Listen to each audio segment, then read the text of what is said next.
మంగళం భగవన్ శంభో మంగళం వృషభధ్వజ మంగళం పార్వతీనాద మంగళం భక్తవత్సల ఓంకారం బిందు సంయుక్తం నిత్యం ధ్యాయంతి యోగినః కామదం మోక్షదం తస్మాత్ ఓంకారాయ నమో నమః. ఓంకారాయ నమో నమః. తద్వజ్జీవత్వం బ్రహ్మణి తద్వజ్జీవత్వం తద్వజ్జీవత్వం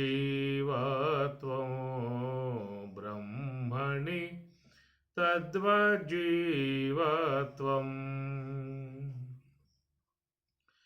యద్వత్తో యే చంద్రద్విత్వం యద్వన్ముఖురే ప్రతిబింబత్వం తద్వజ్జీవత్వం బ్రహ్మణి తద్వజ్జీవత్వం తద్వజ్జీవత్వం బ్రహ్మణి తద్వజ్జీవత్వం.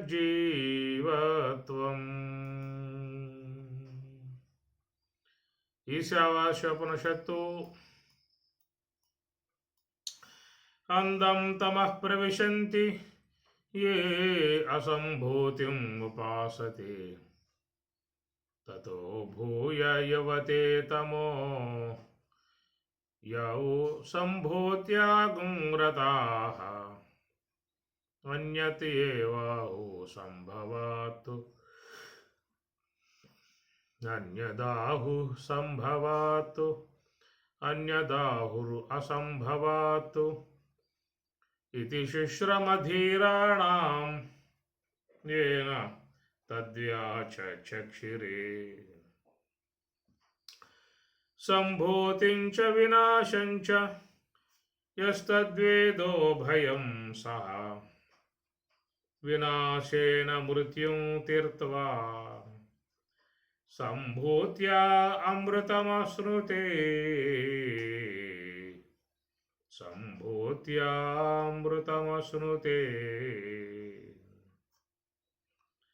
అందం తమః ప్రవిశంతి ఏ అసంభూతిం ఉపాసతే. నిన్నటి రోజున ఈ మంత్రం యొక్క అంశంలో మనం ప్రయాణం చేయడం జరిగింది. అందం తమః ప్రవిశంతి ఏ అసంభూతిం ఉపాసతే. ఎలాంటి మహిమలకు తావు లేకుండా ఉన్నటువంటిది ఏ యొక్క అవిద్య అనేటువంటిదిగా పిలువబడుతుందో. అవిద్య అన్నారు, అజ్ఞానము అన్నారు, తమస్సు అన్నారు, మూల విద్య అన్నారు, అపరా ప్రకృతి అన్నారు, ముడి గ్రంథి, మలిన సాత్వికము. ఈ ప్రకారముగా కేవలం అంధకారమయమై ఉన్నటువంటి విధానము,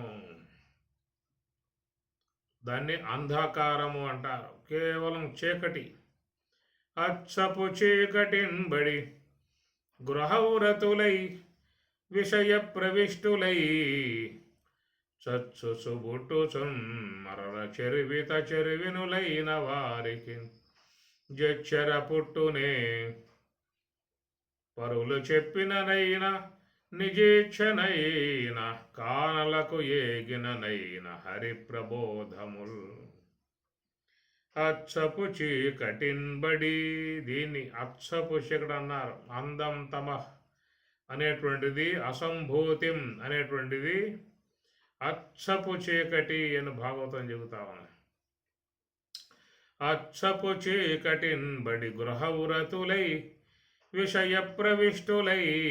వాళ్ళకి ఏమిటంటే గృహవ్రతులు, గృహ సంబంధమై ఉన్నటువంటి వ్యవహారాలలో పూర్తిగా మునిగిపోయి ఉన్నటువంటి విధానం.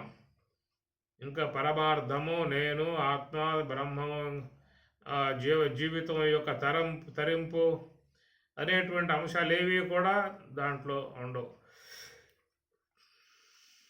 కేవలం గృహవ్రతులై విషయ ప్రవిష్టులై సంసార సంబంధమై ఉన్నటువంటి లాలసత్వంలో మునిగిపోవటము, విషయవ్రతులై కేవలం ఎదురుగా ఉన్నటువంటి శబ్దస్పర్శాది విషయాలని ఆస్వాదించటం, ఈ రెండే ఉంటాయని చెప్పిన భాగవతం చెబుతూ ఉన్నది.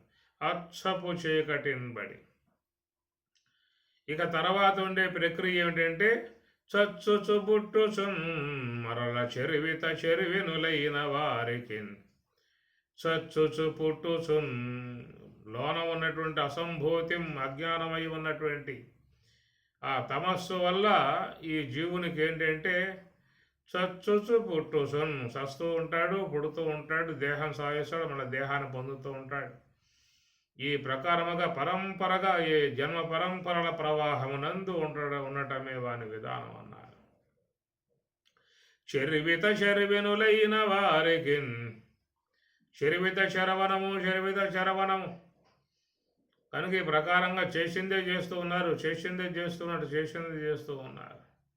ఇసుగు విరామం లేకుండగా విధముగా అజ్ఞానాంధకారం చేత ముయ్యబడి జ్ఞాన విధానము లేకుండా ఈ ప్రకారంగా పోతున్నటువంటి యొక్క అంశమే అసంభూతిం అనబడేటువంటి దానికి వర్తించేటువంటి విధానము. ఈ ప్రకారముగా లోకంలో మానవులే కాదు అన్ని జీవులు ఈ అసంభూతిలోనే అజ్ఞానాంధకారంలోనే ఉన్నటువంటివి. కనుక వాటికి ఎలాంటి విచారణ జ్ఞానం అనేది స్వతసిద్ధముగా ఏర్పడదు. నేను ఎవరిని ఎక్కడి నుంచో వస్తూ ఉన్నాను, ఏ నిమిత్తంగా వస్తూ ఉన్నాను, ఏం చేసుకోవాల్సి ఉంటుంది, జీవిత పరమార్థం ఏదై ఉన్నది, భగవంతుడు అంటే ఏది, నేననగా ఏది, మోక్షం అనగా ఏమిటి అనేటువంటి ఏవైతే సమాచారం ఉన్నాయో ఇవి స్వతసిద్ధముగా అజ్ఞానాంధకారంలో ఉన్నటువంటి జీవులకు కలిగేటువంటి యొక్క విధానము కాదు. అది కేవలం భగవంతుడకు సద్గురుమూర్తి తెలియజేస్తేనే అలాంటి యొక్క అంశములు తెలియబడేటువంటి అవకాశముగా ఉంటుంది. ఏ ప్రకారముగా పసిబిడ్డగా ఉన్నటువంటి వాడికి ఏమీ కూడా తెలియకుండా ఉంటాడో ఆ విధముగా ఉన్నటువంటి వాడు కేవలం ఆటపాటలలో మునిగి ఉంటాడో అలాంటి వానికి ఆ పసిబిడ్డకు తల్లి ఏ ప్రకారంగా మెత్తగా ఉండి ఆహార పదార్థాలు వాడికి తినిపించే విధానంగా చేస్తుందో ఆ ప్రకారముగా లోకంలో సకల మానవులు కూడా అజ్ఞానాంధకారములో మునిగి ఉన్నటువంటి పసిబిడ్డలు అని చెప్పి అన్నారు. కనుక వీనికి మరొక విషయం అనేటువంటిది ఏమీ లేదు. ఇలాగా ఉన్నటువంటి వానికి గురుదేవుడు మరి పసిబిడ్డకు ఎట్లా తల్లి గోరుముద్దలుగా తినిపించి వానికి పోషణగా కలగజేస్తుందో అట్లాగా గురుమూర్తి కూడా వీళ్లకు చక్కటి జ్ఞానం అనేటువంటి దానిని రంగరించి గోరుముద్దలుగా తినిపించగలిగితేనే వాళ్లకు నేనంటే ఏమిటి, ఆత్మ అంటే ఏమిటి, బ్రహ్మం అంటే ఏమిటి, మోక్షం అంటే ఏమిటి కనుక పరమార్థ సంబంధమై ఉన్నటువంటి యొక్క విషయం గోచరించే అవకాశం ఉంటుంది. కాబట్టి ఎలాంటి యొక్క మహిమల అనేటువంటివి ఏమి లేకుండా ఉన్నటువంటి అజ్ఞానాంధకారమగు దాంట్లో అసంభూతిగా చెప్పేటువంటి యొక్క విషయమైతే రెండవ అంశముగా చెప్పినప్పుడు తతః భూయః యువతే తమః ఏ సంభూత్యాగం రతాః కనుక ఈ సంభూతి యొక్క సంబంధమై ఉన్నటువంటి యొక్క అంశం నిన్న మనం అటు మరి ఈశ్వరాశ్రయం ద్వారా నివృత్తి మార్గంలో ప్రయాణం చేసేటువంటి వారు జ్ఞాన తపస్సును శీలించేటువంటి వారు వాళ్లకు కొన్ని ఈశ్వరుని యొక్క అనుగ్రహముతో ప్రాప్తింపబడతాయి అని చెప్పని అలాంటివన్నీ కూడా వాళ్ళు లోకహితార్థముగా వాళ్ళు వినియోగింపజేసే విధానం అనే విషయం చెప్పుకున్నాము.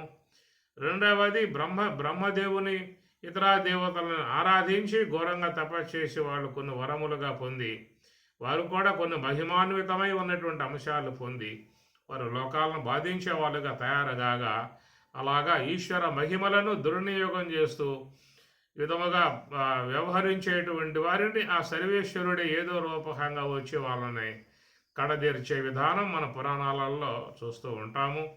ఇదేమైనప్పటికీ కూడా కొన్ని ఈ మహిమాన్వితమై ఉన్నటువంటి యొక్క అంశములు అనేటువంటివి ఈశ్వరుని యొక్క అనుగ్రహముతో మాయా సంబంధ కార్యములుగా వచ్చేటువంటివి ఇవన్నీ కూడా. మీరు భగవద్గీత చూసినట్లయితే 11వ అధ్యాయంలో సోమవారం తన యొక్క విశ్వరూపాన్ని ప్రదర్శింపజేస్తాడు, తన విశ్వరూపాన్ని చూపిస్తాడు. అనంత విశ్వమై ఉన్నటువంటి కాలస్వరూపమై ఉన్నటువంటి కాలోస్మి లోకక్షయ కృత్ ప్రవృద్ధ అన్నట్లుగా ఆయన కాలస్వరూపుడే సమస్త విశ్వాన్ని ఏ ప్రకారంగా ఉత్పత్తి చేయటం, పోషించడం, లయింపజేయటం అనే విధానం ఉన్నదో అదంతా కూడా మన అర్జునుడికి ఆ స్వరూపాన్ని చూపించినటువంటి విధానం మన 11వ అధ్యాయంలో వస్తుందన్నమాట. అలాంటి దివ్యమై ఉన్నటువంటి యొక్క రూపం పరమాత్మయ్య స్వయంగా చెబుతాడు, నాయన ఎంతోమంది దేవతలు ఈ రూపాన్ని చూసేటువంటి యొక్క ఉద్దేశంతో ఉన్నారు, ఎవరికి కూడా చూసే అవకాశం అనేది కలగలేదు. నీవు నాకు భక్తుడవు కాబట్టి నీకు విధముగా ఈ రూపాన్ని చూపించడం జరిగింది అని చెప్పని స్వామి చెప్తారన్నమాట. కాబట్టి ఆ ప్రకారముగా ఆ అంశాన్ని విభూత్యాత్మకమై ఉన్నటువంటి అంశముగా చెప్పేటువంటి విధానము. అయితే ఇలాంటి కొన్ని చిల్లర మహిమలు కొంతమంది నేర్చుకోవటం జరుగుతుందన్నమాట. అవి ఎప్పుడైతే వాళ్ళు ఆ విధంగా చేశారో వాళ్ళకి సొసైటీలో మంచి గౌరవము, మంచి ఉన్నతమైనటువంటి విలువలతో కూడినటువంటి స్థానాలు అనేటువంటి వాళ్ళకి లభిస్తాయన్నమాట. అది ఇప్పుడు నేను ఉన్నాను అనుకోండి, మీకు ఎవరికైనా జూమ్లో ఉన్నటువంటి వారికి చేయి సాసండి అని చెప్పేసి ఓ సంకల్ప మాత్రముతో మీ యొక్క అరిచేతిలో విభూది గడ్డ వచ్చే విధానంగా చేశారనుకోండి, ఇక అప్పుడేమైపోతుందంటే ఒక మహిమాన్వితం అయిపోతుంది. ఆహా, స్వామివారు ఎంత అద్భుతంగా విభూది గడ్డ నిర్మాణం చేసి ఇచ్చారని చెప్పేసి అనే విషయముగా ఇక జూములో ఉన్నటువంటి వాళ్ళందరూ కూడా ఆశ్చర్యపోయే పరిస్థితి ఏర్పడుతుందన్నమాట. ఇవన్నీ కొన్ని మహిమలతో చేరి ఉన్నటువంటి అంశాలు అన్నమాట. అట్లా కొంతమంది మీరు చూస్తే విభూది గడ్డలు ఇస్తారు, కుంకుమ అట్లా నలుపుతారు, కొన్ని ఉంగరాలు కూడా ఇచ్చే విధానం ఉంటుంది, కొన్ని నక్లీసులు లాంటివి కూడా కొన్ని ఇస్తారు, జపమాలు ఇస్తారు. ఇలాంటివన్నీ కొన్ని మనం చూస్తూ ఉంటాం అక్కడక్కడ. అలాంటివి ఇచ్చినప్పుడు ఈ భక్తులలో అది ఒక విధమైనటువంటి ఒక గొప్ప భావనగా వాళ్ళకి ఏర్పడుతుంది. ఇక వాళ్ళని ఉన్నత స్థాయిల్లో మరి చూసే విధానం అంతా కూడా వచ్చేస్తుంది అన్నమాట. కాబట్టి ఎవరో అవసరం లేదు, నేనే మీకు కొంచెం ఏదైనా ఎక్కడి నుంచి జూమ్ ద్వారానే మీ అరిచేతిలోకి వచ్చేట్లుగా చేసినట్లయితే ఇక రేపటి నుంచి జూమ్ ఎంతమంది వస్తారో చూడండి. ఇప్పుడున్నటువంటి వాళ్ళు ఒక 50 మంది తక్కువ ఉంటూ ఉన్నారు. ఎప్పుడైతే రామచైతన్య స్వామి గారు కొంతమందికి విభూతి ఇచ్చాడు, కొంతమందికి కుంకుమ పెట్టాడు, కొంతమందికి ఉంగరాలు అటు సంకల్ప మాత్రంతో వస్తూ ఉన్నాయి. అట్లా ఆయన ఎక్కడో కాళహస్తిలో ఉంటాడు, మేమంతా జూమ్లో ఉంటాం. ఆ విధంగా వారు చేయి సాప్ అంటారు, చేయి సాస్తాము. సంకల్ప మాత్రంతో వాళ్ళు మాకు ఇవన్నీ కూడా ఒక అద్భుతమైనటువంటి మహిమాన్వితముగా ఇస్తున్నారు అనేటువంటి విషయం కనుక ప్రాపకాండ అయిందా అని చెప్పనంటే ఇక జూములో 40 మంది దాటకుండా ఉన్నటువంటిది మీకు 2000 మందికి పైగా అయిపోతారు. ఆ పని వచ్చేస్తారు, మాకేమిస్తారు. ఒకవేళ మీ గృహాలకు ఎప్పుడు నేను వచ్చాను అనుకోండి, నేను మాత్రమే వస్తాను, నాకు మాత్రమే మీరు ఏదో సత్కారం చేసి ఒప్పుడు భోజనం పెట్టి దక్షిణ పెట్టి పంపించే విధానం ఉంటుందన్నమాట. నేను కూడా ఒంటరిగా రావటం, ఒంటరిగా పోవటం అవుతుంది. అప్పుడు ఎప్పుడైతే ఈ ప్రకారంగా రామ చైతన్య గొప్ప మహిమలు చూపిస్తూ ఉన్నారు, గొప్పగా వారు ఇట్లా చేస్తున్న విషయం ఉందనుకోండి, మీ గృహానికి నేను వచ్చానని చెప్పానంటే మీ గృహం ముందు పెద్ద బారులు తీరే ఉంటారు. వచ్చేస్తుంది మహిమాన్వితమై ఉన్నటువంటి విషయం అంతా కూడా మొత్తం వచ్చేస్తుంది అన్నమాట. ఇంతవరకు మనకి ఎలాంటి స్థలం లేదు, ఒక ఆశ్రయం లేదు, ఒక నివాసం లేదు, ఏమి లేదన్నమాట.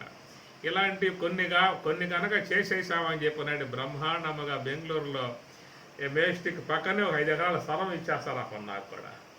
మనం ఆశ్రమం నిర్మాణం అయిపోతుంది. నువ్వు ఎంత అయినా చెప్పు బ్రహ్మ విద్య ఎంత అద్భుతం, బ్రహ్మసూత్రాలు చెప్పు, భగవద్గీత చెప్పు, ఉపనిషత్తులు చెప్పు, శంకరాద్వైతం చెప్పు, విచారసాగరం చెప్పు, వృత్తి ప్రభాకరం చెప్పు, ఏమైనా చెప్పు కాక ఎన్ని చెప్పినా కూడా ఏమిటని చెప్పినట్టు చివరికి గొర్రెకు బెత్రుడు త్వాకి అన్నట్లుగా ఉండేటువంటి విధానం అన్నమాట. ఏం లేదు, కాస్త ఒక 2 ఈబూది గడ్డలు, కొంచెం కుంకుమ రాల్చడము, 2 వజ్రము, వైడూర్యం, మరకత మాణిక్యాలు ఏదన్నా మీ చేతుల్లో పడేయటము, ఇక్కడి నుంచే నేను రావాల్సిన అవసరం లేదు. ఈ విధంగా చేశాను అని చెప్పనంటే మాత్రం ఇక మీకు ఎంత ఆశ్చర్యం అయిపోతుందో, ఇక అన్ని చోట్లకి ప్రచారం అయిపోతుంది. అక్కడి నుంచి ఇక తండోపతండాలుగా కాళహస్తికి కూడా ప్రయాణం కట్టే అవకాశాలు కూడా ఏర్పడతాయి. ఇప్పుడైతే ఎవరు రారు అనుకోండి. ఏ జూములో మాకు బోధిస్తున్నారు, వాడు పోయేది ఏముందని చెప్పని అనిపిస్తుంది అన్నమాట. ఇట్లాగా కొన్ని కొన్ని ఒక విచిత్రమై ఉన్నటువంటి వాట్లకు జనులు కూడా అలవాటు పడ్డారు. వాళ్ళకు భగవద్గీత చెబుతున్నారా, ఉపనిషత్తులు బోధిస్తున్నారా, శంకరాద్వైతం చెబుతున్నారా, విచారధారం చెబుతున్నారా, ఏమీ పట్టవు అన్నమాట. ఏమాత్రంగా కొంచెం కనుక ఒక విశేషముగా కనుక చూపిస్తే చాలు, అంతే తండోపతండాలుగా డబ్బులు కూడా ధన కనక వర్షాలు కురుస్తూ ఉంటాయి. ధన కనక వస్తువులన్నీ కూడా కురుస్తూ ఉంటాయక. ఏమి ఒకసారి మా మిత్రుడు ఆయన సన్యాసం కొత్తగా తీసుకున్నాడు. కొత్తగా తీసుకుని నాకు అన్నాడు, అప్పుడు నాకు సుఖబ్రహ్మాశ్రమంలో 15 ఏళ్ళు ఉన్నా కానీ నేను సైకిలే వాడేవాడిని. స్కూటర్ లేదు, సైకిల్ మీద పోవాలి, సైకిల్ మీద రావాలన్నమాట. సుఖబ్రహ్మాశ్రమం ఉన్నంత సైకిలే ఉండేది. సుఖబ్రహ్మాశ్రమం నుంచి బయటకు వచ్చిన తర్వాత కూడా చాలా కాలం పాటు ఈ సైకిలే వాడుతూ ఉండేవాడు. ఒకసారి కాలు నొప్పులు పుట్టిన ఎవడ పట్టించుకుంటాడు? మనమే మహిమలు చూపించాం లోకానికి, కార్లు ఇవ్వటానికి, స్కూటర్లు ఇవ్వటానికి,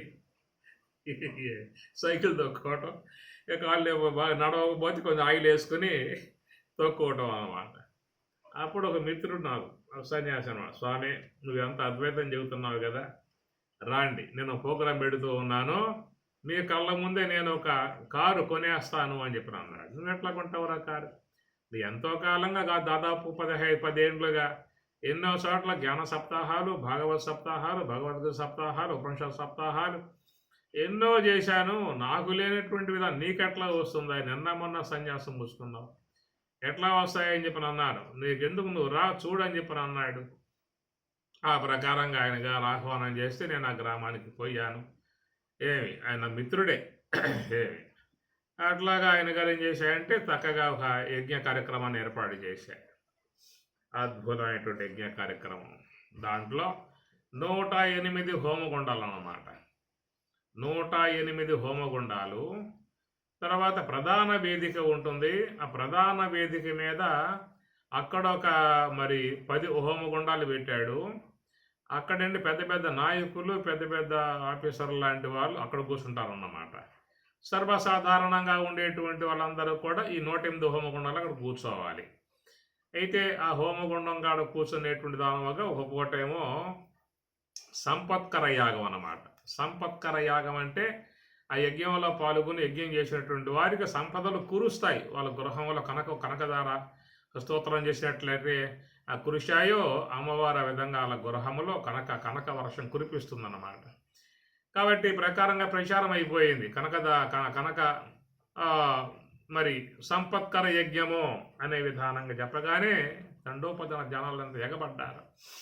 ఒక్కొక్క హోమగుండం కాడ నలుగురు దంపతులు ఒక్కొక్కరికి 1116 అన్నమాట. దీన్ని బట్టి లెక్క పెట్టుకోండి మీరు. 108 హోమగుండాలు, 108 హోమగుండాలలో నలుగురు చొప్పున లెక్కపెట్టి 1116 ఒక్కొక్కళ్ళు కూడా. కాబట్టి ఆ ప్రకారంగా అక్కడ తర్వాత ప్రధాన వేదిక మీద ఉన్నాయి కదా 10 హోమగుండాలు పెద్ద పెద్దవి.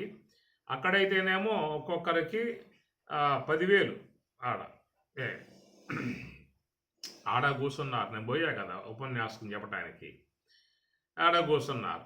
ఇట్లాగా 108 హోమగుండాలు, ఒక్కొక్క దానికి నలుగురు చొప్పున, ఒక్కొక్కరు 1116. దీన్ని బట్టి లెక్కేసుకోండి మీరు. ఈ ప్రకారంగా మొత్తం 3 రోజుల కార్యక్రమాలు అన్నమాట. మొదటి పూటేమో సంపత్కర యాగము అని పేరు పెట్టారు. బ్రహ్మాండంగాలకి కనక వర్షం కురిసే విధానముగా చెప్పి కనక వర్షం స్వామివారు కురిపించుకున్నాడు. రెండవ రోజు యజ్ఞం ఏంటంటే మృత్యుంజయ యజ్ఞం అని చెప్పి పేరు పెట్టాడు స్వామివారు. మృత్యుంజయ యజ్ఞం మీకు అకారణంగా ఎలాంటి యొక్క మృత్యు ప్రాప్తించే విధానం ఉండదు కనుక మీరు శతమానం భవతి అన్నట్లుగా నిండా 100 ఏళ్ళు బతికే విధానముగా ఉంటుందని చెప్పేసి అని ఆ మృత్యుంజయ యాగం అనేది ఏర్పాటు చేస్తే దానికి కూడా అందరూ వచ్చి కూర్చున్నారు. మొత్తం 108 హోమగుండాలు, ఒక్కొక్క దానికి 4 దంపతులు చొప్పున ఒక్కొక్కరు 1116 ఎక్కడ 4116 హోమగుండానికి, మొత్తం 108 హోమగుండాలు. ఆ తర్వాత ప్రధానముగా ఉన్న 10 హోమగుండాల కాడ కూడా మరి ఒక్కొక్కరికి 10,000 చొప్పున అట్లా 4 దంపతులు అక్కడ పైన. ఈ ప్రకారం రెండవ పూట కూడా బ్రహ్మాండంగా సాగిపోయింది. ఎంతో వైభవపేతంగానూ సరిపోతున్నది. ఆ తర్వాత మూడవ రోజున పెట్టారు సౌభాగ్య మహాయజ్ఞము అని చెప్పిన పెట్టారు. సౌభాగ్య మహాయజ్ఞం అమ్మగారులకు ముఖ్యంగా అవసరం. పతిదేవుడు ఆరోగ్యంగా ఉండాలి, పతిదేవుడు ఎప్పుడు కూడా సంతోషంగా ఉండాలి. పతిదేవుడు బాగా ఉంటేనే ఇంట్లో ఇళ్ళకి కూడా మరి స్వరం సంతోషం. కాబట్టి అప్పుడు సౌభాగ్య మహాయజ్ఞం అని చెప్పిన పెడితే అమ్మవారి విషయముగా ఇక అమ్మవార్లు అయ్యగారులు మొత్తం వచ్చి అందరూ కూర్చున్నారు. ఇట్లా 3 రోజుల పాటు బ్రహ్మాండముగా సాగిపోయింది యజ్ఞ కార్యక్రమం. మేము అక్కడే ఉన్నాం, వేదిక మీదే ఉన్నాం.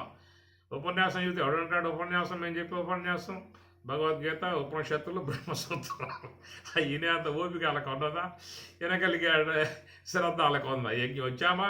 వాళ్ళు వచ్చిన సంపత్కర యజ్ఞం కోసం వచ్చారు, ఇప్పుడు సౌభాగ్య మహాయజ్ఞం కోసం వచ్చారు, ఇప్పుడు మృత్యుంజయ యజ్ఞం కోసం వచ్చిన వాళ్ళు మేము చెప్పే అహం బ్రహ్మాస్మి, సర్వం కలివిదం బ్రహ్మ, బ్రహ్మ సత్యం, జగన్ మిథ్యాన్ని వింటారా?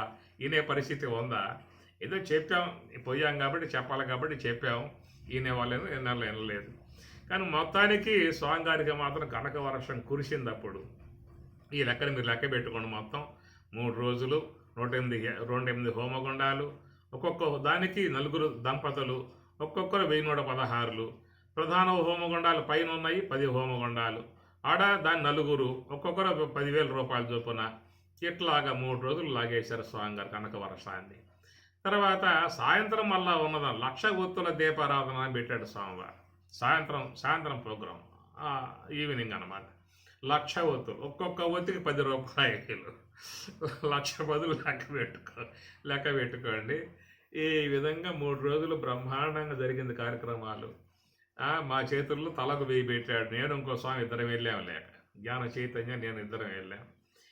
ఇద్దరికి చెరువుకు 10,000 రూపాయల చేతిలో పెట్టాడు. వచ్చే రారు ఖర్చుల కోసంగా, కాలాస్తి ఖర్చులు అవుతాయి కదా, 1000 రూపాయలు పెట్టాడు. అవన్నీ ఈ మొత్తం ఆయన జేబులు వేసేసుకున్నాడు. మా కళ్ళ ముందే కారు కొన్నాడు.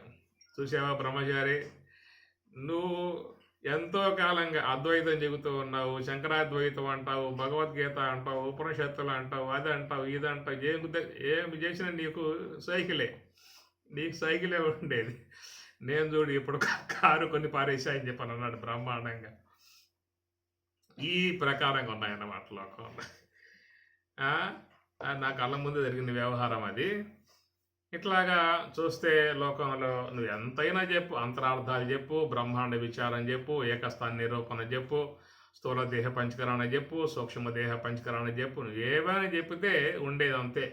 ఏం లేక కాస్త మీకు ఇక్కడి నుంచే కనుక ఒక్కొక్క చేతిలో ఈ బుద్ధి గడ్డ పడేట్లుగా, కొంచెం కుంకుమ రాలేట్లుగా, లేదా ఇంకేదైనా ఒక జపమాల పడేట్లుగా చేస్తే చాలు. ఇక జూమ్ చూడండి, 2,000 మంది దాటిపోతారు అతని దెబ్బకి.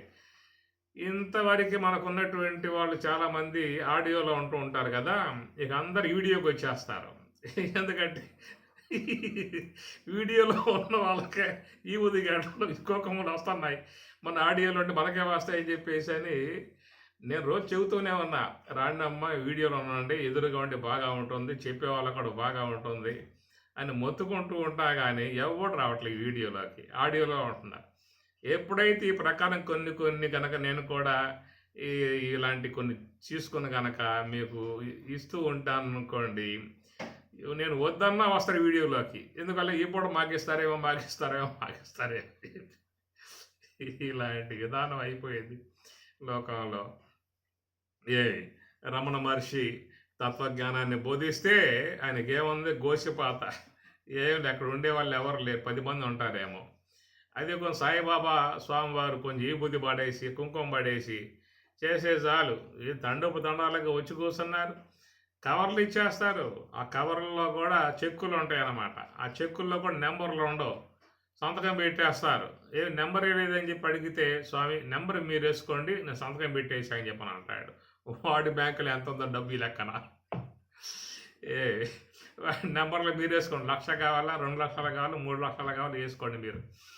మీ అనుగ్రహం మాకుంటే చాలు. మా చేతిలో కొంచెం కుంకుమ పొడి పడేయండి, విభూది గడ్డపడిన చాలు, జపమాలు ఏమంటే జపాలు చేసుకుంటాను అనే విధానంగా చూస్తే మీకు పుట్టపర్తి స్వామి గారు ఆయన చేసింది మంచి కార్యమేలే. ఆయన చేసిన దానివల్ల ఎంతో డబ్బు వచ్చింది, ఎన్నో స్కూళ్ళు నిలబడ్డాయి. రాయలసీమ వాళ్ళకు కూడా చక్కటి నీటిని కూడా తాగునీటిని అందించిన విధానము లోకానికి ఎంతో ఆయన సేవాభావములు చేశాడు. అయితే ఏంటంటే జనులు ఎట్లా ఉన్నారనే విషయం చెప్పుకుంటున్నామే తప్ప మనం వాళ్ళని విమర్శించే విధానం కాదు.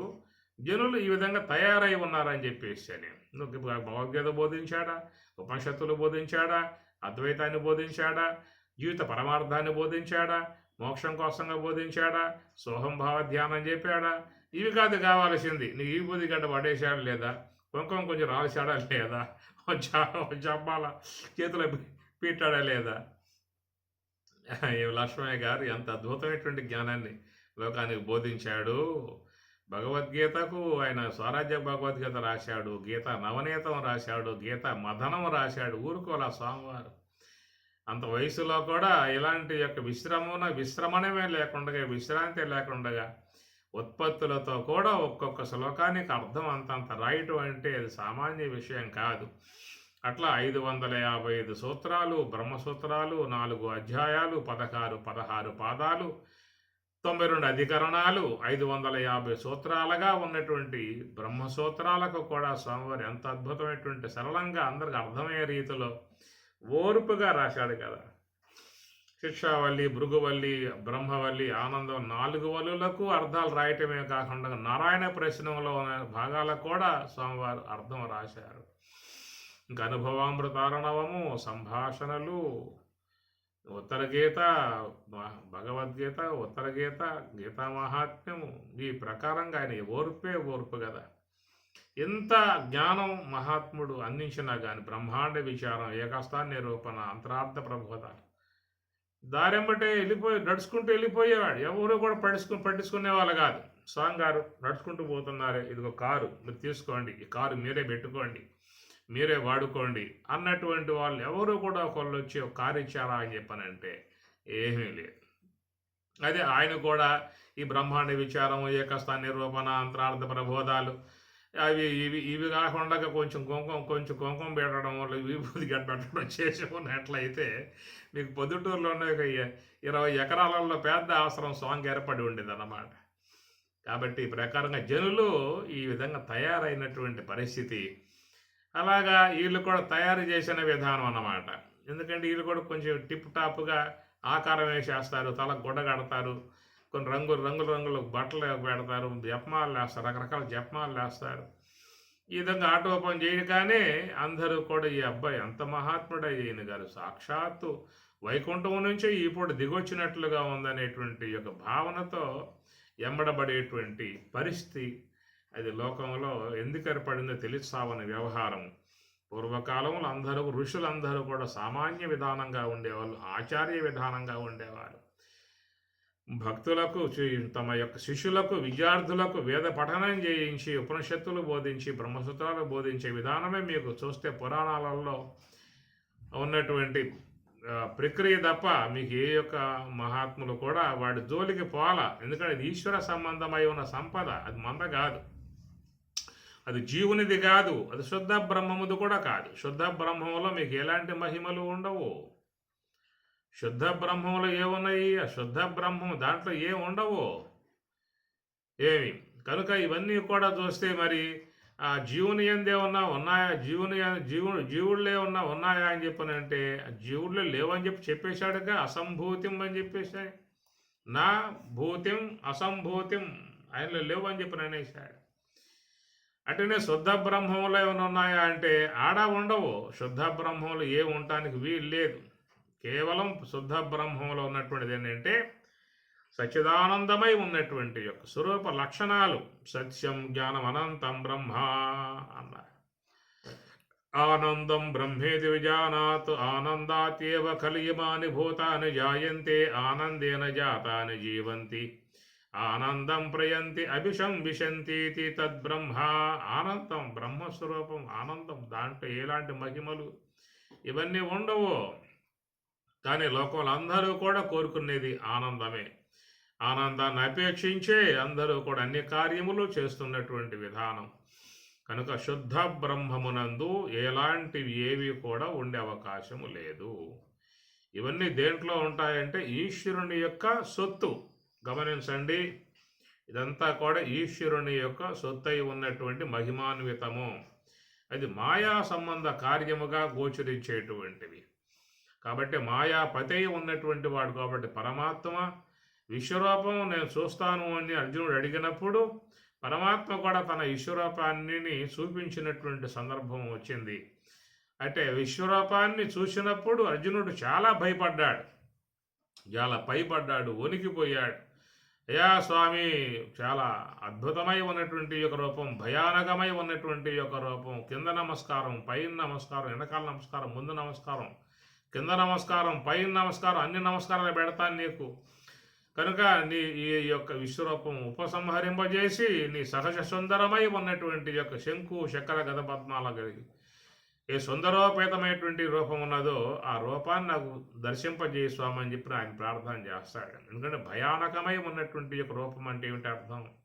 ఇదంతా కూడా ఒక మహిమాన్వితము మాయా కార్యము కాబట్టి దాంట్లో అలాంటి భయానక వాతావరణం ఉంటుందన్నమాట. రెండవది గమనించండి, నాకు విశ్వరూపాన్ని దర్శింపజేయని చెప్పని అర్జునుడు అడిగితే పరమాత్మ కూడా ఆ విధంగానే దర్శింపజేసిన సందర్భం ఉన్నది.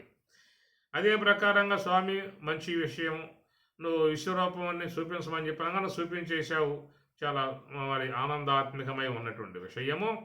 అయితే దీంతో పాటు స్వస్వరూపాన్ని కూడా చూపించేస్తే ఒక పని అయిపోతుంది, అది కూడా చూపించే స్వామి అని చెప్పి అడిగితే ఆయన చూపిస్తాడా? విశ్వరూపాన్ని చూపించిన స్వామి స్వస్వరూపాన్ని చూపిస్తాడా అని చెప్పనంటే అది స్వస్వరూపం ఎవరి యొక్క రూపం వారిదే. కనుక స్వస్వరూపం యొక్క విషయంగా వచ్చినప్పుడు పరమాత్మ ఏమన్నాడు అంటే, అయా ఉద్ధరేదాత్మనాత్మానం, నీకు నీవే దర్శించుకోవాలి తప్ప నేను దానిని చూపించే అవకాశం నాకు లేదన్నాడు. ఎందుకంటే ఆ బ్రహ్మం అనబడేటువంటిది నీ స్వరూపం, నీ స్వరూపం కాబట్టి నీ స్వరూప స్థితిని నువ్వు పొందాలి. అయితే ఈ జగత్తు యొక్క విషయం ఏంటంటే మాయా కార్యం కాబట్టి నేను మాయాపతిని కనుక నువ్వు జీవుడవు, అవిద్యాబద్ధుడవే ఉన్నటువంటి యొక్క నీవు, అల్పజ్ఞత్వంతో ఉన్నటువంటి నీవు కనుక జీవుడుగా ఉన్నటువంటి యొక్క నీకు నా మహిమాన్వితమై ఉన్నటువంటి యొక్క రూపాన్ని విశ్వరూపాన్ని నీకు చూపించడం జరిగింది. కనుక చూసిన వాడు అవిద్యా సంబంధము కలిగిన వాడు, చూపించినటువంటి వాడు మాయా సంబంధము కలిగి ఉన్నటువంటి విధానం. కనుక మాయా కార్యమై ఉన్నటువంటి యొక్క విశ్వరూపాన్ని ఆయన చూపించగలిగాడు. అవిద్యాబద్ధుడై ఉన్నటువంటి జీవుడు దానిని చూడగలిగాడు. కాబట్టి చూసేవాడు వేరుగా ఉన్నాడు, చూపించే అతను వేరుగా ఉన్నారు. కాబట్టి వేరువేరుగా ఉన్నారు కాబట్టి వానికి చూపించడానికి అవకాశం ఉన్నది, చూపించే అవకాశం ఉందన్నమాట. అయితే స్వస్వరూపము బ్రహ్మము అని చెప్పనంటే ఆ బ్రహ్మం అనబడేటువంటిది నీకంటే భిన్నముగా లేదు. కనుక నీకంటే భిన్నముగా లేదు కాబట్టి దాన్ని నీవే నీ యొక్క సాధన ద్వారానే నువ్వు దాన్ని సాధించుకోవాల్సి ఉంటుంది అనేటువంటి ప్రకారముగా పరమాత్మ ఉద్ధరేదాత్మనాత్మానం ఆత్మానమవసాదయేతు ఆత్మైవ హ్యాత్మనో బంధు ఆత్మైవరిపురాత్మనః. అయా ఉద్ధరేత్ ఆత్మన ఆత్మానం, నిన్ను నీవే ఉద్ధరింపజేసుకోవాలి. ఆత్మజ్ఞాన విషయంలో దానిని చేసుకుంటేనే నీకు మోక్షం, జన్మరాహిత్యం, బ్రహ్మానంద ప్రాప్తి. ఈ మహిమాన్వితమై ఉన్నటువంటి అంశాలు పరమాత్మ విశ్వరూపంలో చూపించాడు, విభూతి యోగములో చెప్పాడు, విశ్వరూపంలో చూపించాడు. విభూతి యోగం 10వ అధ్యాయంలోనేమో ఆ విభూత్యాత్మకమై ఉన్న అంశాలు చెప్పారు. ఇక 11వ అధ్యాయం విషయం రాగానే అక్కడ ఆయన గారు అని అడగగానే పరమాత్మ కూడా సంతోషంగా ఆయనకి చూపించిన విధానం ఉన్నది. అయితే ఇంత చెప్పి ఇంత చూపించి చివరికి పరమాత్మ ఏమన్నాడు, కిం జ్ఞాతేన తవార్జున ఇష్టభ్యాహమిదం కృత్సనం ఏకాంశేన స్థితో జగత్తు. ఇష్టభ్యాహమిదం కృత్సనం, ఇదం కృత్సనం, ఈ కనబడేటువంటి యొక్క జగత్తంతా కూడా ఏకాంశేన స్థితో జగత్తు. ఏకాంశము అని చెప్పనంటే మరి ఆ శుద్ధ బ్రహ్మమునందు ఎంతవరకైతే మాయ ఉన్నదో అంతవరకు ఉన్నటువంటి మాయ యందు ఆ మాయా కార్యము జగత్ అనేది నామరూపాత్మకముగా ఉన్నది. అది కేవలం ఏకాంశేన అన్నాడు. ఇది చాలా మీరు గమనించాల్సిన అంశము. ఏకాంశేన, ఏకాంశేన అనే పదం మీకు అర్థం కావాలని చెప్పన్నట్లయితే మంత్రపుష్పంలోకి వెళ్ళండి, అక్కడ మీకు ఆ విషయం వస్తుంది. యచ్చకించిత్ జగత్సర్వం దృశ్యతే శ్రూయతే పివా అన్నాడు. దృశ్యతే కనపడేది, శ్రూయతే వినబడేది. నిరంతరంగా మనం జగత్తు గురించి వింటూ ఉన్నాం, చూస్తూ ఉన్నాం.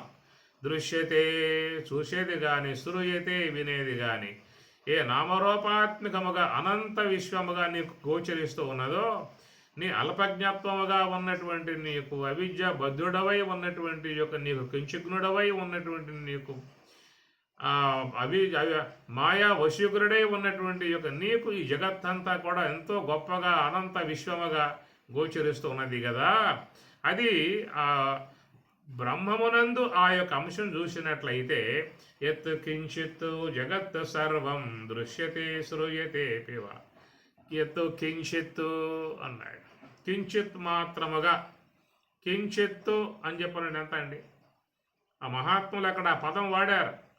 ఎత్ కించిత్తు జగత్తు సర్వం, సర్వం జగత్తు, జగత్తంతయు కూడా నువ్వు దృశ్యతే చూసేదిగా, దృశ్యతే కనపడేదిగా ఉన్నటువంటిది, శ్రూయతే వినపడేదిగా ఉన్నటువంటి, కనపడేదిగా వినపడేదిగా ఏ జగత్ అయితే నీకు ఉన్నదో అదంతా కూడా ఎత్తు కించిత్తు జగత్తు సర్వం, సమస్త జగత్తంత కించిత్తు భగవంతుని యందు బ్రహ్మమునందు కించిత్తు మాత్రము అన్నారు.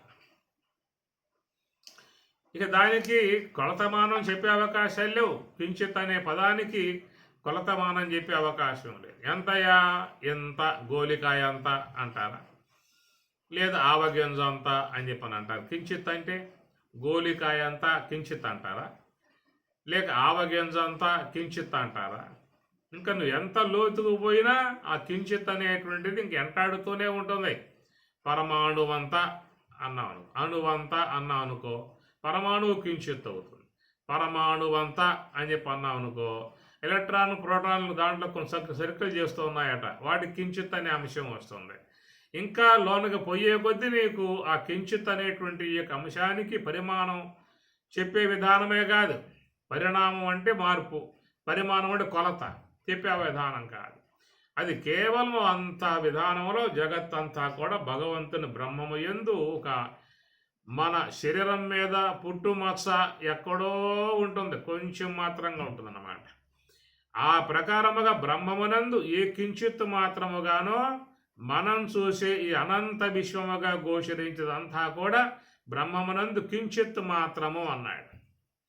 దాన్ని భగవంతుడు విభూతి యుగములో చివరిలో చెప్పినప్పుడు, ఈశ్వర సంబంధ కార్యాన్ని చెప్పినప్పుడు లాస్ట్లో చెప్పిన మాటగా మరి కిం జ్ఞాతేన తవ అర్జున, తవ నీకు కిం జ్ఞాతేన తెలుసుకోవడం వల్ల నీకు వచ్చే లాభం ఏమిటిరా అని చెప్పి అడిగాడు. ఏకాంశేన స్థితో జగత్తు, ఇదంతా కూడా బ్రహ్మమునందు ఏకాంశేన అనగా కేవలం ఒక అనుమాత్రముగా ఉన్నటువంటిదిగా చెప్పేటువంటి మాట. ఇట్లాగా జగత్తు యొక్క విషయాన్ని గురించి బ్రహ్మమునందు కొలతమానముగా కొన్ని ఉపనిషత్కారులు ప్రస్తావన చేయటం జరిగింది. అదే మీకు పురుష సూక్తములైనట్లయితే పాదోస్య విశ్వభూతాని త్రిపాదశ్యామృతం అనే పదం అక్కడ వాడాడు. ఈ కొలతమానంగా చెప్తూ అశ్యభూతాని జగత్తంతా కూడా ఈ పంచభూతాత్మక విశ్వమంతయు కూడా పాదం, ఒక పాద భాగము అన్నాడు. త్రిపాదశ్య అమృతం అశ్య, ఈ బ్రహ్మము త్రిపాదశ్య మూడు భాగములుగా ముప్పాదిక భాగం ఉన్నది అమృతం అన్నాడు. అమృతప్రాయమై ఉన్నటువంటి యొక్క బ్రహ్మం ముప్పాతిక భాగం అన్నాడు. ఒక పాద భాగం వరకే ఈ జగత్తంతా కూడా అని చెప్పేసి అని పురుష సూక్తమునందు మనకి ప్రస్తావించిన అంశమైతే, ఇక మనం భగవద్గీత మంత్రపుష్పాల్లో పోతే మంత్రపుష్పం అనబడేది తైత్రీయోపనిషత్తు నారాయణ ప్రశ్నములో వచ్చేటువంటిది ఈ మంత్రపుష్పము. ఆ నారాయణ ప్రశ్నములో దానిని నారాయణ ఉపనిషత్తుగా అది పేరుగాంచి ఉందన్నమాట. ఆ భాగాన్ని మన వాళ్ళు తీసి ఆ దేవాలయాలలో మంత్రపుష్ప సమర్పణ చేసే సందర్భంలో దాన్ని పఠనం చేసే విధానముగా పెట్టుకొచ్చారు. సహస్ర శీర్షం దేవం విశ్వాక్షం విశ్వశంభువం విశ్వం నారాయణం దేవమక్షరం విశ్వతః పరమా నిత్యం విశ్వం నారాయణకం హరిం విశ్వమే వేదం పురుషస్య విశ్వముపజీవతి పతిం విశ్వశాత్మేశ్వరకం శాశ్వతకం శుభమచ్యుతం నారాయణం మహాజ్ఞేయం విశ్వాత్మానం పరాయణం అని చెప్పనంటూ మనకిది తైత్రీయోపనిషత్తు నారాయణ ప్రశ్నంలో నారాయణోపనిషత్తుగా పేరుగాంచిన అంశమే మన పూజా సందర్భాలలో మంత్రపుష్పముగా మహాత్ములు పెట్టుకొచ్చినటువంటి అంశము. ఇది కూడా చాలా గొప్ప అర్థం దీంట్లో ఉన్నది. మంత్ర పుష్పము ఈ రెండు కూడా సమర్పణ చేశాము అంటే ఇక ఆ కార్యక్రమం పూర్తి అయినట్లే. ఇక అంతకుముందు అష్టోత్తరనామాలు సహస్రనామాలు షోడశోపచారాలు ఇవన్నీ జరుగుతూ ఉంటాయి. ఎప్పుడైతే చివరికి నివేదనలన్నీ చేసిన తర్వాత స్వామికి మంత్రపుష్పం సమర్పణ చేశావు అంటే పూజ సమాప్తి అయిపోయిందన్నమాట. అది పారమార్థికముగా చెప్పుకున్నట్లయితే ఈ ధ్యానం చేసే విధానాలలో మరి ప్రకారంగా ఈశ్వరుణ్ణి ఆరాధన చేస్తూ సోహంభావ ధ్యానములో ఆ యొక్క పూజలో ఉన్నటువంటి వారు చివరికి మంత్రపుష్ప సమర్పణ మంత్ర పుష్పము అని చెప్పిన మంత్ర అంటే శ్వాసకు మంత్రం అంటారు, అది ఆత్మ మంత్రం అని చెప్పి అన్నారు. కనుక శ్వాస మంత్రము హంస మంత్రము దీనిని బుద్ధి అనే పుష్పాన్ని రెండు కూడా యోగ సమాధిలో సమర్పించినట్లయితే రెండు బ్రహ్మములు లీనమైపోతాయి. కాబట్టి ఆ రెండు బ్రహ్మములు లీనమైనట్లయితే అది యోగ సమాధిగా చెప్పుకొచ్చిన విధానము. అందువల్ల మనకేంటంటే ఈ ధ్యానములో ఉన్నప్పుడు అటు యోగి తన శ్వాసయగు మంత్రాన్ని బుద్ధియగు పుష్పాన్ని రెండు కూడా యోగ సమాధిలో బ్రహ్మమునందు లయింపజేసినట్లయితే పూజ సమాప్తి అయిపోతుందన్నమాట. అది పారమార్థికముగా ఉన్న అంశాన్ని మనకు వ్యవహారములో చూపిస్తున్నటువంటి విధానము. కనుక దాంట్లో మంత్రపుష్పము అనేటువంటిది నారాయణ ప్రశ్నముగా నారాయణోపనిషత్తుగా చెప్పేటువంటి దాంట్లో చెప్పినటువంటి అంశము. ఎత్ కించిత్ జగత్సర్వం అనేటువంటి మాట ఈ ప్రకారముగా మనకు అనంత విశ్వముగా గోచరిస్తూ ఉన్నది. అంటే ఆ విశ్వమంతా కూడా ఏకాంశేన స్థితో జగత్తు, ఈ మాయా కార్యముగా ఉన్న జగత్తంతయు కూడా ఆ బ్రహ్మమునందు ఏకాంశేన అంశేన అంటే ఎక్కడో చాలా సూక్ష్మముగా ఆ జగత్తు యొక్క పరిధి కలిగి ఉన్నటువంటి విధానం శుద్ధ బ్రహ్మమునందు. కనుక ఈ మాయా కార్య విధానమంతయు కూడా ఈశ్వరుని యొక్క అధీనములో జరిగేటువంటిది. అంటే ఆ ఈశ్వరుడు శుద్ధ సాత్విక మాయతో చేరి ఉన్నటువంటి స్వామి. ఆయన అనిమాది అష్టైశ్వర్యములన్నీ కూడా ఆయన కలిగి ఉంటాడు. మహిమాన్వితమై ఉన్నటువంటి ఈశ్వరుడు కనుక అణిమ గరిమ లఘిమ ప్రాప్తి ప్రాకామ్యం ఈశాత్మ లాంటి ఎన్నో ఉన్నటువంటివి. అలాంటి ఆ మహిమలు అనేటువంటివి చాలామంది వాటి యొక్క జోలికి పోరు. ఎందుకంటే అవన్నీ కూడా ఈశ్వరుని యొక్క సంపద. అది ఈశ్వరుడే సందర్భాన్ని అనుసరించి ఆయన లోకహితార్థముగా ఆయన వాడుకుంటూ ఉంటాడు. ఆయా అవతారములుగా వచ్చి మత్స్య కూర్మ వరాహ నారసింహ రామ పరశురామ కృష్ణ ఇట్లాగా అనేక రూపాలుగా ఆయన గారు వచ్చి ఆయా మరి ధర్మ కార్యమును ధర్మమును కాపాడటానికి విశ్వాన్ని కాపాడటానికి ఆయన గారు ఆ మహిమాన్వితమై ఉన్నటువంటి యొక్క అంశాలు ఆయన వాడుకొని మరి జగత్తును కాపాడే విధానముగా ఉన్నటువంటిది. కనుక అలాంటి ఆ యొక్క అంశములు మనమెందుకు దాంట్లో చేయి పెట్టాలి, మనమెందుకు ఏలి పెట్టాలి అనేటువంటి విధానముగా తత్వజ్ఞానులై ఉన్నటువంటి వారు వాడి జోలికి పోరు. ఎందుకంటే వారికి అవి సంబంధం కాని వ్యవహారం. వారు కోరుకున్నది ఏమిటి? శుద్ధ బ్రహ్మ ప్రాప్తి, బ్రహ్మము యొక్క ప్రాప్తి. ఏషా బ్రాహ్మీ స్థితి పార్థ నైనాం ప్రాప్తి విముహ్యతి. ఇది సర్వసాధారణంగా అందరూ కూడా కోరుకోవాల్సినటువంటి యొక్క అంశము. దీని మీదే దృష్టి పెట్టాల్సి ఉంటుంది. దీని విషయంలోనే వాళ్ళ జీవన విధానం నడవాల్సి ఉంటుంది. అది నడిస్తేనే జీవితం సార్థకత పొందే అవకాశం ఏర్పడుతుంది. గమనించండి, పరమాత్మ భగవద్గీతలో ఆయన కోరిక మేరకు ఆ మహిమలు కొన్ని విభూతి యుగంలో చెప్పటమో, ఆ మహిమాన్వితమై ఉన్నటువంటి యొక్క విశ్వరూపాన్ని భక్తుడు కోరగా ఆయన చూపించటము ఆయన చేసినప్పటికీ కూడా దానికి ఆయన ప్రాముఖ్యత ఇవ్వలేదు. కిం జ్ఞాతేన తవార్జున, నువ్వు తెలుసుకోవటం వల్ల చూడటం వల్ల నీకు వచ్చే లాభం ఏమిటిరా? ఇదంతా మాయా కార్యం, నీకు అవసరం లేదు. కాబట్టి నువ్వేదో కోరుకున్నావు కాబట్టి నేను చూపించాను, చూపించగలిగే శక్తి ఉన్నవాడిని కాబట్టి చూపించగలిగాను. నువ్వు చూడగలిగే నీకు శక్తి లేకపోయినా నేను నీకు దివ్య శక్తులు ప్రసాదించాను. ఈ విధముగా నీకు దివ్య శక్తులు ప్రసాదించి నువ్వు దానిని చూసినా, ఎంతో అద్భుతముగా ఈ యొక్క మాయా కార్య విధానముగా మహిమాన్వితమై ఉన్నటువంటి విశ్వరూపాన్ని చూసినా నీకొచ్చే ప్రయోజనం అంటూ ఏమి లేదు. నువ్వు పొందాల్సింది మాయా కార్యం కాదు, మాయా జగత్తు కాదు. నువ్వు పొందాల్సిన శుద్ధ బ్రహ్మం. అంటే ఆ శుద్ధ బ్రహ్మమును పొందాలనేటువంటి యొక్క విధానముగానే పరమాత్మ 2వ అధ్యాయం భగవద్గీత సాంఖ్యయోగం 2వ అధ్యాయం 11వ శ్లోకంగా ఆ తాత్విక అంశాన్ని ప్రారంభం చేసి చివరికి మోక్ష సన్యాస యోగముగా తాత్విక అంశముతోనే స్వామివారు భగవద్గీతను ముగింపజేశాడు. మధ్యలో అవాంతరములుగా వచ్చినటువంటి అధ్యాయాలు విభూతి యోగం, విశ్వరూపం. అది కేవలం భక్తుడుగా ఉన్నటువంటి వాడు ఇష్టపడి కోరుకోవడం కారణముగా అది చూపించగలిగే సామర్థ్యం ఉన్నటువంటి సర్వేశ్వరుడు చూపించాడే కానీ అది ప్రధానం కాదు. అది ప్రధానం కాదు. స్వామి చెప్పింది ప్రధానమైంది తాత్విక విధానము, తత్వజ్ఞానము. 2వ అధ్యాయము సాంఖ్యయోగం 2వ అధ్యాయం 11వ శ్లోకంతో మొదలుపెట్టినటువంటి యొక్క విధానం ఏంటంటే అశోచాన్ అన్వశోచ ప్రజ్ఞావాదాంశ భాషస్య గతాసూన్ అగతాసూంశ్చ న అనుశోచంతి పండితాః అంటాడు. అశోచాన్ అన్వశోచ, నువ్వు ఏడుస్తూ ఉన్నావు, ఆ కారణంగా దుఃఖాన్ని పెట్టుకున్నావు. దుఃఖం నీ యొక్క లక్షణం కాదు. దుఃఖాన్ని లోకంలో ఎవడు అపేక్షించడు. దుఃఖం కోసం ఎవడు ఏ కార్యమూ చేయడు. ఒకవేళ దుఃఖం వస్తుందంటే దూరంగా బారిపోతారు. ఒకవేళ దుఃఖాలు వచ్చి పైన పడితే దూరం చేసుకునే ప్రయత్నం చేస్తారు. కాబట్టి ఈ ప్రకారం అశోచాన్ అన్వశోచ, కాబట్టి శోకించటం ఏ ఒక్క వ్యక్తి యొక్క అపేక్ష కాదు, ఏ ఒక్క వ్యక్తి యొక్క లక్షణం కాదు. పండితాహ నా అనుశోచంతి, పండితులై ఉన్నటువంటి జ్ఞానులు నా అనుశోచంతి, వాళ్ళు దుఃఖించరు అన్నాడు. ఎట్లా ఉంటారు? తరతి శోకం ఆత్మవితో, వాళ్ళు ఆనందంగా ఉంటారు, బ్రహ్మానందంగా ఉంటారు, స్వరూపములో ఉంటారు, స్వరూపానుభవాన్ని పొంది ఉంటారు. అలాగా స్వరూపమునందు ఆనందాన్ని పొందేటువంటి వారు పండితులు, మహాత్ములు. కాబట్టి వారు నా అనుశోచంతి. కాబట్టి శోకం అనేది లేకుండా ఉండాలనేటువంటి అపేక్ష లోకంలో అందరికీ ఉన్నది. ఎవరు కూడా శోకాన్ని, దుఃఖాన్ని అపేక్షించలేరు. శోకం కోసం ఎవరు ఏ కార్యము చెయ్యరు.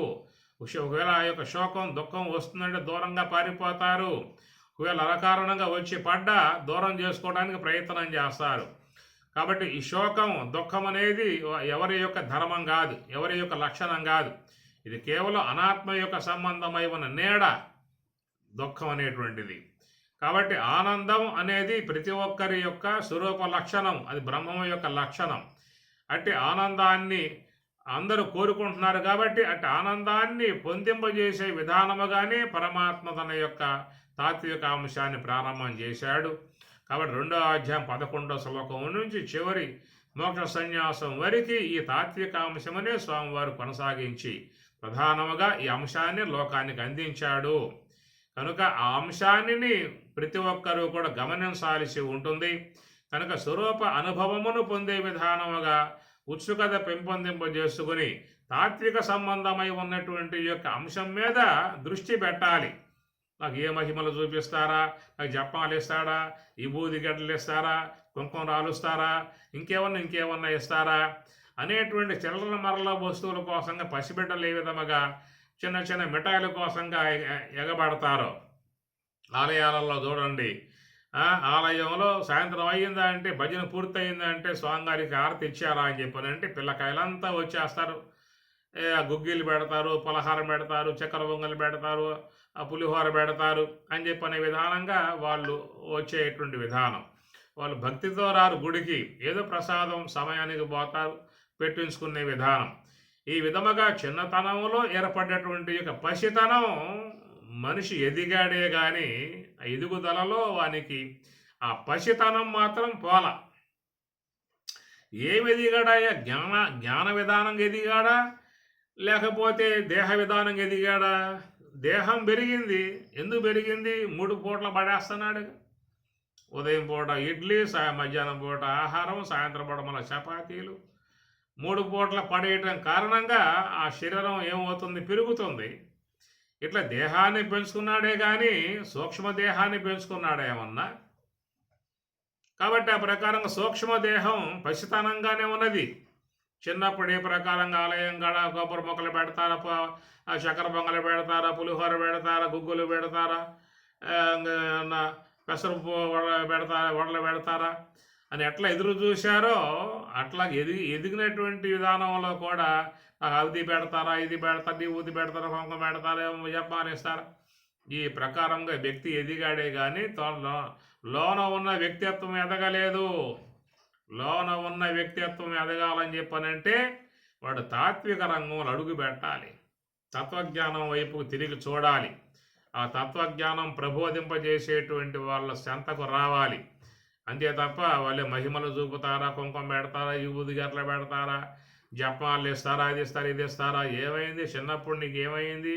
ఆ గుడికి పోతే చక్కెర పొంగల ఈ పూట, గుగ్గీల ఈ పూట, కొబ్బరి ముక్కలు పెడతారు ఈ పూట అన్నట్లుగానే ఎక్కడికి పోయి నీకు ఇలాంటి యొక్క ఏం పెడతారా, ఏమి ఇస్తారనే భావమే తప్ప అసలు ఏమిటి జన్మ, ఏమిటి దీని రాక కారణం ఏమిటి, దీని తరింపుకు మార్గం ఏమిటి, అసలు ఆ తాత్విక అంశం అనేటువంటి విధానముగా మాత్రం వ్యక్తి ఎదిగిందే లేదు. సూక్ష్మదేహముగా ఎదగలేదు, స్థూల దేహముగా ఎదిగాడు.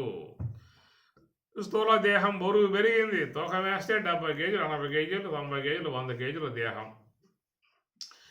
ఇక చూస్తే 70, 60 ఏళ్ళు, 70 ఏళ్ళు, 80 ఏళ్ళు, 90 ఏళ్ళు ఎందుకు నడిచినాయి? ఈ కాలం ఆగేది కాదు కాలం. అది నడుస్తూ ఉంది, పోతా ఉంది కాబట్టి ఆ కాలమానం లెక్క పెట్టుకుంటే ఎంతరా నీ వయసు అని చెప్పానంటే నాది 70 ఏళ్ళు అండి, 80 ఏళ్ళు అని చెప్పాను అంటాడు. అది కాలమానం, అది నడుస్తూ ఉన్నది. దానికి నీకు సంబంధం లేదు. అది వద్దన్నా ఆగదు, వెళ్ళిపోతూ ఉంటుంది. ఆ వెళ్ళిపోయే కాలమానం లెక్కేసుకున్నావు.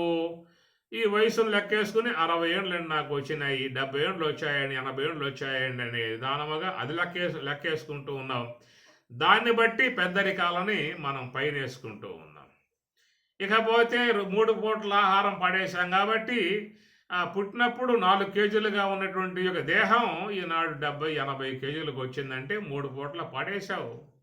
ఒక పూట చపాతీ, ఒక పూట ఇడ్లీ, ఒక పూట పొరోటా, ఒక పూట మొత్తం మీరు చూస్తే వారం ప్రకారంగా ఇంట్లో రాసి పెట్టుకుంటారు అయ్యగారులో కూడా. ఏమవు నిన్న ఇడ్లీ చేసావు కదా, ఈ పూట పూరి చెయ్యి.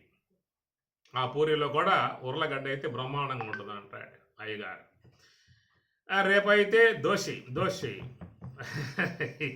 ప్రకారంగా లెక్కలు పెట్టుకొని పెట్టి దేహాన్ని పెంచావా, సూక్ష్మ దేహాన్ని పెంచావా? ఈ ప్రకారంగా పెంచుకుంటూ పోయి చివరికి ఏమన్నా ఆధ్యాత్మిక విధానంగా స్వామి గారు బ్రహ్మాండ విచారం బోధిస్తున్నారా, ఏకస్థాన నిరూపణ బోధిస్తూ ఉన్నాడు, మూల విచారం బోధిస్తూ ఉన్నాడు. ఇవన్నీ పట్టవు. స్వామి గారు విభూతి ఇస్తాడా, ఆయన గారు కుంకుమాన్ని ఇస్తాడా, జపాలను ఏమన్నా ఇస్తాడా, ఏమైనా వజ్రవైడూరులు ఏమన్నా సృష్టించేస్తాడా?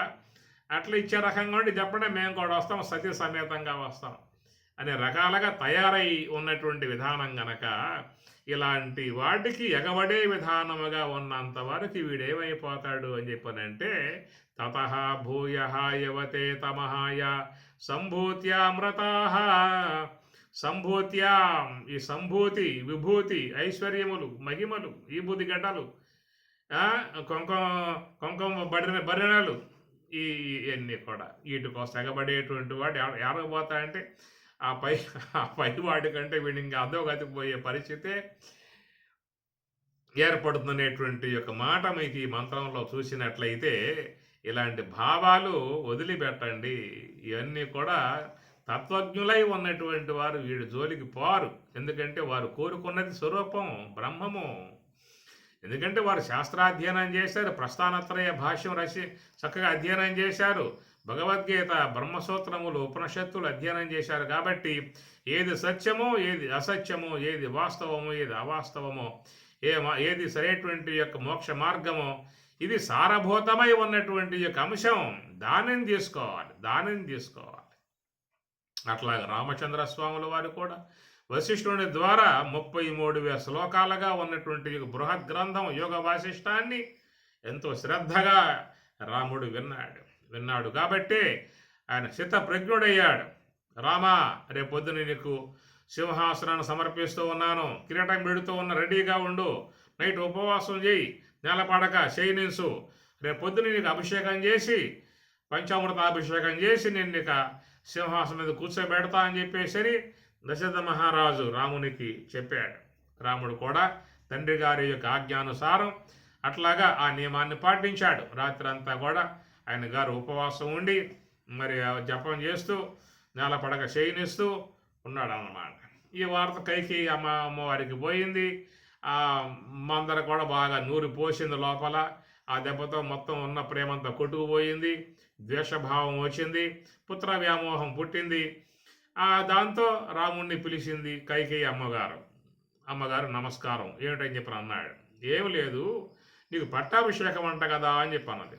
అవునమ్మా అని చెప్పినాడు. అయితే నీకు అయోధ్య పట్టాభిషేకం కాదు కానీ అరణ్య పట్టాభిషేకం చేస్తున్నా అని చెప్పంది అమ్మగారు. సరేలే అమ్మా అని చెప్పి అన్నాడు. అయోధ్యకు పట్టాభిషేకం చెప్పాడు తండ్రి గారు. అమ్మగారు చెప్పింది కైకేయి మాత, నీకు అయోధ్య పట్టాభిషేకం కాదయ్యా, అరణ్యానికి పట్టాభిషేకం చేస్తూ ఉన్నాను, నువ్వు అరణ్యంలో పోయి ఉండమని చెప్పాను. అది అట్లాగేనమ్మా అన్నాడు. చూడండి ఎంత ఉదాత్తమైనటువంటి మాట.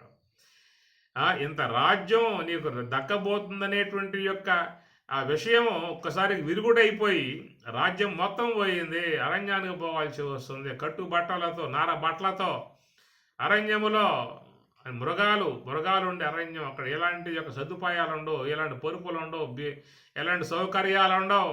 మనం 4 పూట్ల కాశీకి పోయి రావాలని చెప్పానంటే టికెట్ బుక్ చేసుకుంటాం, ఏసీలో టికెట్ బుక్ చేసుకుంటాం. చూడండి కావాలండి మీరు, కాశీకి 4 పూట్ల ప్రయాణం అన్నమాట.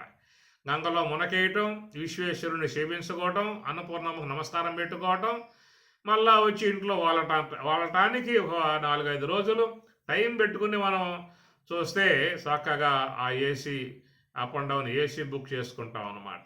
ఈ ఏసీలో పోవటం కూడా చాలా మందికి బాధాకరం అయిపోయింది ఈ కాలంలో.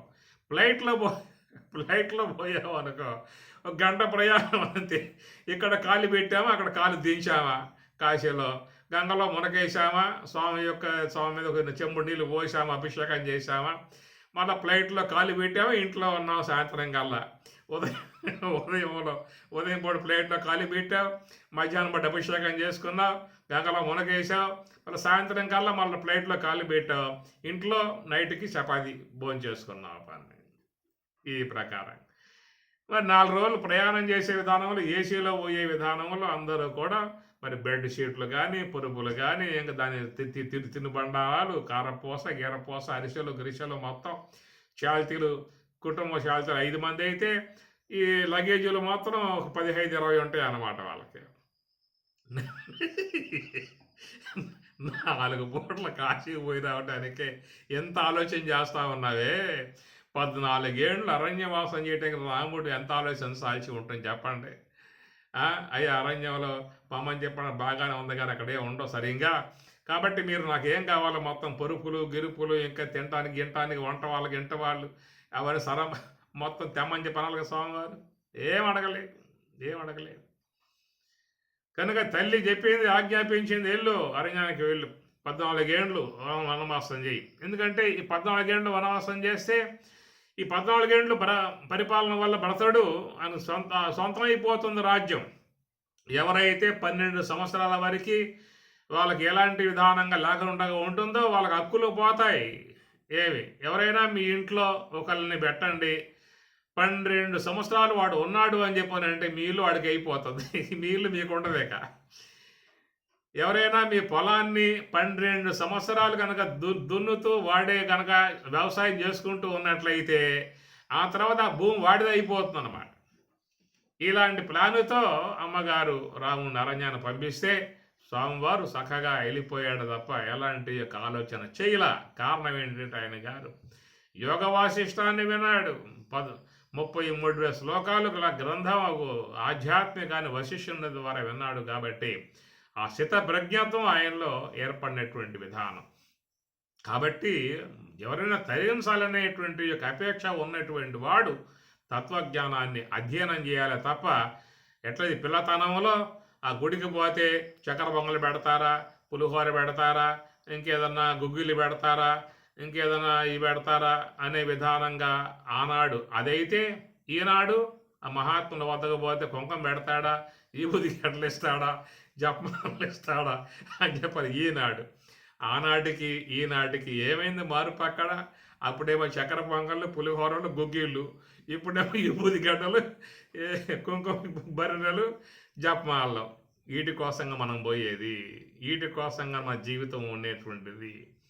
కనుక అది చూసినట్లయితే జనులలో ఇలాంటి ముద్రలు బాగా పడ్డాయండి, అంతే, ఇంకేం లేదేక. అద్వైత ప్రబోధం చేయండి, 10 మంది ఉంటారు. కుంకుమలు, ఈ ఈబుది గడ్డలు ఇవ్వండి, 1000 మంది ఉంటారు. అది అవునో కాదో చూసుకోండి మీరే కొంచెం ఏదైనా 2-3 ఈబుది గడ్డలు జేబులో పెట్టుకొని అట్లా ఇవ్వండి. మీరు మీ చుట్టూ ఎంతమంది చేరిపోతారో చూడండి. ఇక అంతే, మిమ్మల్ని పైకి ఎత్తేస్తారు. ఇక మీకు పల్లకి సేవలు, పూల పానుపులు, అన్ని సేవలు, పెద్ద పెద్ద బిల్డింగులు, ఏసీ కారులు, గీర్లు మొత్తం మీకు వచ్చేస్తాయి అన్నమాట. ఇది తతః భూయః యవతే తమః యాయేవు సంభూత్యామ్రతాః. ఇలాంటి వాటను కొంతమంది గొప్పల కోసంగా ఏవో కొన్ని చేసి అలాంటి స్థాయికి పోవటం వల్ల ఏమీ ఉపయోగం లేదు. అంత విభూతి యోగాన్ని చెప్పి విశ్వరూపాన్ని చూపించిన స్వామివారే కిం జ్ఞాతేన తవార్జున, నీకేమి లాభం రా దీనివల్ల, ఇది మాయా కార్యం రా, మాయాకు అవతల ఉన్నటువంటి స్వరూపానుభవాన్ని పొంది ప్రయత్నం చేయరా అని స్వామివారు చెప్పాడు. కాబట్టి ఈనాడు అంతటి జ్ఞానం ఎవరికి వస్తుంది చెప్పండి? కాబట్టి ఈ ప్రకారముగా మరి ఇంకా అంధత్వంలోకే పోతూ ఉన్నారు, అంధత్వంలో ఉన్నారు, అజ్ఞానాంధత్వంలో ఉన్నారు. కానీ ఈ ప్రకారంగా కోరుకుని ఇంకా అంధత్వంలోకి పోయే విధానమే తప్ప మహాత్ములను ఆశ్రయించి సాంఖ్య శాస్త్రం ఏమిటి, యోగ శాస్త్రం ఏమిటి, ఉపనిషత్తుల శాస్త్రం ఏమిటి, భగవద్గీత ఏమిటి అన్నటువంటి కోణములో రావాలే తప్ప ఇలాంటి వాటి కోసం ఎగబడినంత కాలం తతః భూయః యవతే తమః, ఇంకా అంధత్వంలోకి పోయినటువంటి వారే అవుతారు. ఇలాంటి వాట్ల కోసంగా అపేక్షించమాకండి. ఏం కావాలా నీకు మార్కెట్లో దొరకవా ఈ బూది గడ్డలు, బర్రెలు 10 రూపాయలు ఇస్తే నీకు 10 గంటలు వేస్తారు నీకు ఈ బూది గడ్డలు. ఒకసారి పరమహంసల వారు నది ఒడ్డున ఉన్నాడన్నమాట శిష్యులతో. నది ఒడ్డున ఉన్నప్పుడు నది అవతల నుంచి ఒక వ్యక్తి నది మీద నడుచుకుంటూ వచ్చేసాడు. నడుచుకుంటూ వస్తూ ఉంటే ఈ పరమహంసల వారు భక్తులంతా కూడా పక్కన చూస్తూ ఉన్నారు. ఏమిరా, మన పరమహంసే చాలా గొప్పగా భావించుకుంటూ ఉన్నాం, ఈయన పరమహంస పరమహంస పరమహంస అన్నాం తప్ప ఏనాడు కూడా నీటి మీద నడిచింది లేదు ఈయన గారు. ఈయన కాళ్ళు ఒత్తుతూ చేతులు ఒత్తుతూ సేవలు చేస్తా ఉన్న ఈ పరమహంసకి ఏ పూటైనా మన గురువు గారు ఆ నీటి మీద నడిచాడా అని చెప్పని వీళ్ళంతా గుసగుసలు ఆడుతున్నాం అన్నమాట. ఇక వాడు నీటి మీద నడుచుకుంటూ స్వామి దగ్గరికి వచ్చేసాడు, నమస్కారం చేశాడు. దాంతో అందరూ కూడా ఆశ్చర్యపోయారు. అప్పుడు పరమహంస అడిగాడు, నాయనా నీటిపై నడవటానికి నీకు ఎంతకాలం పట్టిందిరా అని చెప్పి అడిగాడు. స్వామి, ఈ యొక్క విద్య నేను 20 ఏళ్ళుగా సాధన చేసి సంపాదించా అని చెప్పాలన్నాడు. 20 ఏళ్ళు కష్టపడి నీటిపై నడిచేటువంటి ఆ విద్య సంపాదించుకున్నా అన్నాడు. మరి 20 ఏళ్ళు ఆయువును ఖర్చు పెట్టుకున్నావే, ₹1 ఇస్తే పొడవవాడికి తీసుకొచ్చి ఒడ్డు వదిలి పెట్టిపోతాడేవాడు. దీనికి పెట్టిన సామాన్యం నువ్వు కనుక నాలాగా ధ్యానం చేసినట్లయితే స్వరూపానుభవాన్ని పొంది తరించే అవకాశం ఏర్పడేది కదరా అని చెప్పని అన్నాడు. మీరు చూడండి, కావాలంటే ఆ నీటిలలో కొంతమంది శవంలాగా తేలుతూ పోతూ ఉంటారు, ఈదుతూ పోతూ ఉంటారు, కూర్చుని కూడా పోతారన్నమాట. ఇలాంటివన్నీ కూడా చేసినందువల్ల కొన్ని వస్తాయి. కొంతమంది ఆకాశంలో పైకి లెగుస్తారు. ఏమి మీరు కూడా ప్రాణాయామం చేసి కొంచెం కుంభించారు అని చెప్పనంటే ఆ దేహం కూడా పైకి లెగిసే పరిస్థితి ఏర్పడుతుందన్నమాట. ఇలాంటివన్నీ కొన్ని కొన్ని నేర్చుకున్నప్పుడు ఏదో గొప్పగానే భావనగా పరమహంస శివార్డు పెట్టాడు. 20 ఏండ్ల కాలం పాడు చేసుకున్నావు కదరా, ఒక రూపాయి కనుక పొడవు వాడికి ఇస్తే తీసుకొచ్చి వదిలిపెట్టిపోయేవాడు కదా అని శివార్డు పెడితే వాడు పశ్చాత్తాపడి స్వామికి శిష్యుడైపోయాడు చివరికి. కాబట్టి ఆ ప్రకారముగా ఇలాంటివన్నిటినీ కూడా చాలామంది అపేక్షించే వాళ్ళు ఈనాడు 100కి 90 మంది ఉన్నారు. 100కి 90 మంది ఉన్నారు ఇలాంటి వాళ్ళందరూ కూడా. కాబట్టి వాళ్ళకి కావాల్సింది ఉపనిషత్తులు కాదు, భగవద్గీత కాదు, బ్రహ్మసూత్రాలు కాదు. ఎవరైనా యువరకి ఇచ్చే విధానం ఉంటే తెచ్చుకుంటామని చెప్పని ఉన్న విధానం ఉన్నప్పుడు తతః భూయ యువతే తమః ఏ ఉ సంభూత్యాగం రతాః. కాబట్టి అలాంటి ఆ యొక్క భూతి ఐశ్వర్యము ఇది సర్వేశ్వరుని యొక్క సొత్తు. అది మనం తీసుకోవాల్సిన మనకి అవసరం లేదు. మనకి జీవితంలో ఏం కావాలో, ఎట్లా జరగాలో, ఏమి ఇవ్వాలో, ఎంత విధంగా చూసుకోవాలో సర్వేశ్వరుడు చూసుకుంటాడు. మనకు ఆ నమ్మకం ఉండాలి. కాబట్టి ఆయన యొక్క అంశాలు వీళ్ళు వాడుకొని ఆయన లోకములో పూజనీయముగా ఆయన ఉండాలే కానీ ఆ పూజనీయత నీకెందుకు కావాలి? నీకు కావాల్సింది బ్రహ్మజ్ఞానం, నీకు కావలసిన స్వరూప జ్ఞానం. అలాంటి స్వరూప జ్ఞానం లోకానికి ఏమైనా చెప్పగలిగితే అందించు, వాళ్ళు తరిస్తారు, నువ్వు తరిస్తావు. కాబట్టి ఈశ్వరుని యొక్క సంబంధ ఐశ్వర్యం మహిమలు ఆయనకు కావాలి. ఆయన ఏదన్నా అవసరం వస్తే వినియోగింపజేస్తాడు అంతవరకే తప్ప వాడి జోలికి పోయి అటిని అరులు సాస్తూ ఉండేటువంటి వారికి ఇంకా తతః భూయ యువతే తమః అంధత్వంలో పోయే విధానమే అవుతుంది. ఓం సహనా భవతు సహనౌ భునక్తు సహ వీర్యం కరవావహై తేజస్వినావధీతమస్తు మా విద్విషావహై. ఓం శాంతి శాంతి శాంతి. హరి ఓం తత్సతు. శ్రీ గురుభ్యో నమః. హరి ఓం.